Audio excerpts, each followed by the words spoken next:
Hey guys, welcome back to the channel. Thank you for being here. My name is Andrew, coming to you from beautiful Costa Rica. Tonight's topic is going to be narcissistic relationship, taking your kindness as a weakness. Think about that for a minute. Guys, if you like the content, please subscribe. So that's the old adage, people taking kindness as a weakness, and that's not a good thing, especially in the narcissistic relationship, because remember, most likely you are an empath if you're on the channel, or you're a kind, loving individual, and you've gone through the narcissistic abusive cycle, or maybe you're in the narcissistic relationship right now. And what did and or does the narcissist do? That's right, they take your kindness as a weakness. You see, the narcissist, before they got in the relationship with you, what they did is they did homework on you, they did reconnaissance on you, and they figured out exactly what made you tick. And they figured out very quickly which buttons to press, which buttons to push to make you do what they wanted to do. And they were testing you the whole entire time. They were testing to see what you would tolerate, if you had boundaries, if you were a people pleaser, if you were a yes person, if you couldn't say the magic word no. But also they were testing your kindness. They were seeing exactly where you are. Like, are you an empathetic individual? Are you a kind, loving individual? Of course you are. That's why you're on the channel. Again, thank you very much for being here. But the narcissist sees your kindness as a weakness. They always have, and they always will. Because the narcissist thinks that weakness is something that is instilled upon you, meaning that you are weak. Let's put it that way. Why? Because you're kind. And that is completely not true. But let's stick with the narcissist here for a moment. They think actually the kinder you are, the more, let's say, pathetic you are, and the more weak you are, and the more you will do. Because they are not kind. They are not loving, healthy individuals. What they are abusers, and they're people who manipulate and take. And when they're done, what do? That's right, they take more. But they think people are weak who don't think like the narcissist. That's how the narcissist feels. They feel if you're not in line with them, or if you don't agree with them, that you're weak. You just, like, why wouldn't you think like the narcissist? Everyone has to think like the narcissist, right? No, they don't. And it's your superpower, being kind, is one of your superpowers, because throughout the relationship, you continue to be kind. You continue to work on the relationship and for the relationship. You continue to work in that office and be nice to people, even when they perhaps weren't treating you properly, or maybe you were golfing and some people would be making fun of you or teasing you or whatever, but you would still be kind. Why? Because that's your nature. It's your nature to be kind because you are a beautiful individual. Now, kindness, when people think that kindness is a weakness, I'll be fair with you. Yeah, it probably is to a period of time when you get the education and you understand that, no, I can be kind and I can be stern and strong also. And you get that education post-narcissistic relationship. It's when you actually discover who you are. And if you've come through the fire, you rise through the ashes like a phoenix. You're reborn. Those aren't words, it's real. You see the world through completely different eyes. And yes, my hope is you continue to be kind, and you don't look at it as a weakness. I don't, I never have. I've always been a kind individual. I continue to be kind right now. And I believe that's the way people should be on the planet. However, there is narcissism on the planet, which means that is the yin to the yang, which means they don't want to be kind. They want to extract, manipulate, destroy, deceive, lie, cheat, steal. The list goes on and on. But the narcissist does look at you, if you're a kind person, as if it is a weakness. They can't see it any other way. Examples, you're walking down the street and you're with the narcissist and you just wave to people. Hey, how are you? Good to see you, whatever. Maybe they say, like, what are you doing? Like, why would you even say hi to those people? You don't even know them. Well, you're saying hi to them because you're a kind person and you want to say hi to people. And that's what healthy individuals do. But the narcissist doesn't see it that way. They see it as if, why are you even doing that? It's so embarrassing. Or you're like, what are you doing? Like why? Because they're not kind. And they want to go on about their existence the way they do, manipulating people, destroying people, blowing up families, marriages, friendships, businesses, whatever. That's what they do because they're not kind. But getting back on track again, they do believe that all the beauty that you possess, most of it, is a weakness. Why? Because they don't possess it, that's why. And they're envious and jealous. And they will never have the abilities, the characteristics you have. They don't. It's impossible. Because otherwise they wouldn't be a narcissist. Play that again. So why then would you say the narcissist lines up with an empath? Or how do they select the people that they abuse? It's very simple. They figure out who these people are. Maybe it's the workplace, the new employee. Well, the narcissist is going to get to learn about that person, do the reconnaissance on that person, and if there are some resources that this person can supply for the narcissist, well, the narcissist will buddy up with that person for a period of time, befriend them, take them to lunch, wine, dine them, whatever they do, and next thing you know, the narcissist has entrenched that person in a relationship, whatever kind, business, employee, who knows what it is. But the point is, if that same person, the new employee, did not have any resources or many resources that the narcissist wanted, then the narcissist wouldn't even think twice about the person. They're not up to snuff. They don't meet the expectations. The narcissist can get more supply with less effort somewhere else. That's what they do. Keep in mind, the narcissist is a lazy individual. They do not want to work, meaning they don't want to work for the relationship. They just want to be in the relationship and take while you're doing all the work. Example, you're in the relationship with the narcissist and you're working weekends and you're working overtime. Are you being paid? Probably not. Why? Because your boss is a narcissist and they know that you are a kind individual. I hope you're getting this message. The thing is, they find out all your weaknesses and what makes you tick, and they play on them.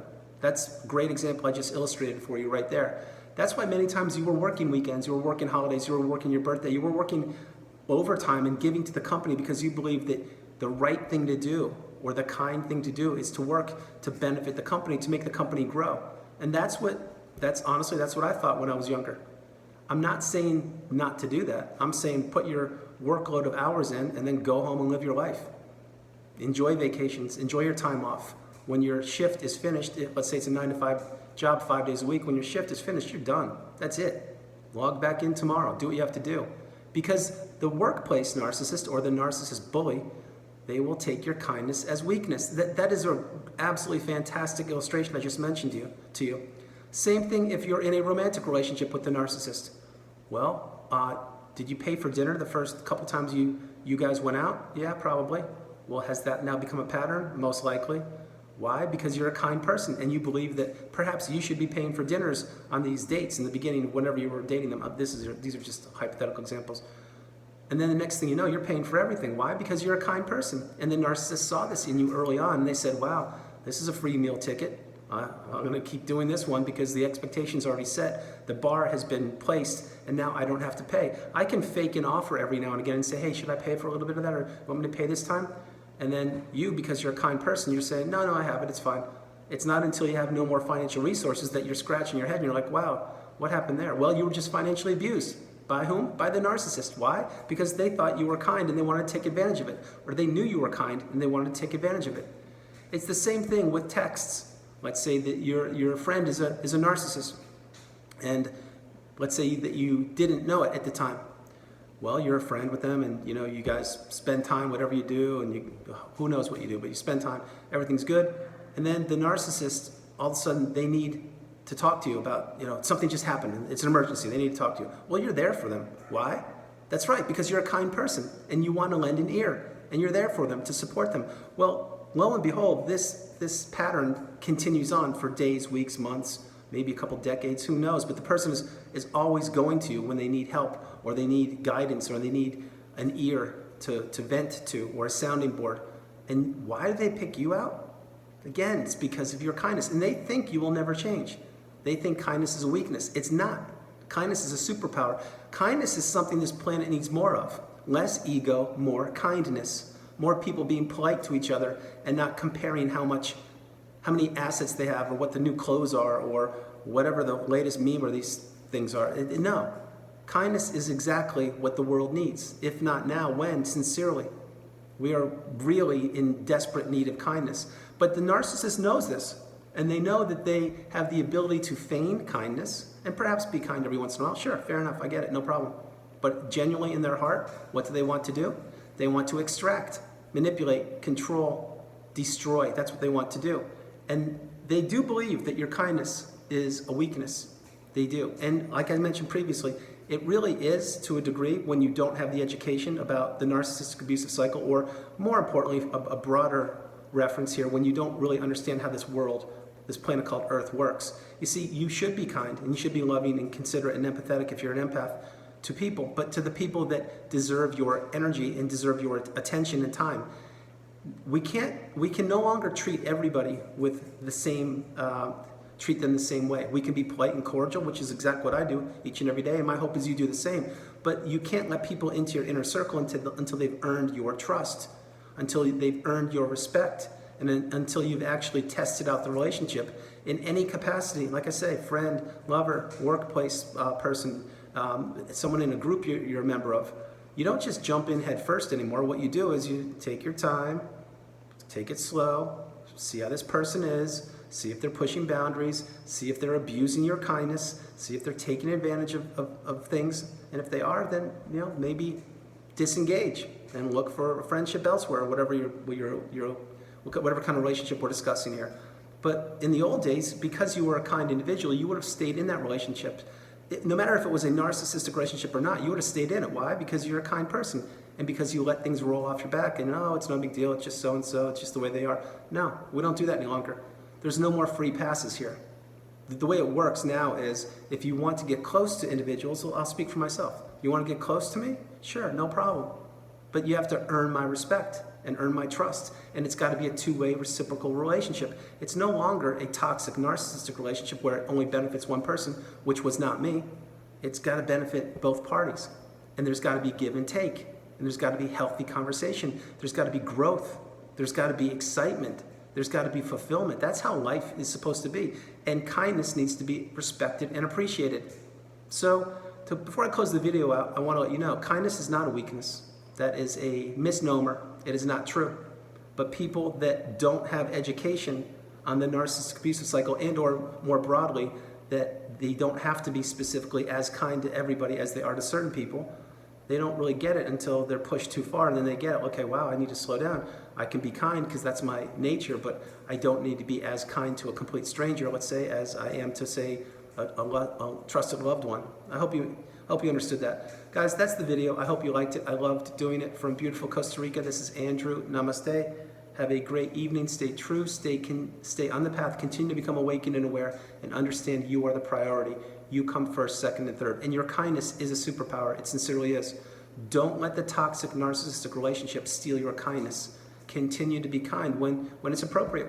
Live your best life. Do the best thing you can. Do things that fulfill you. Remember, learn, grow, teach. That is the path. If not now, when?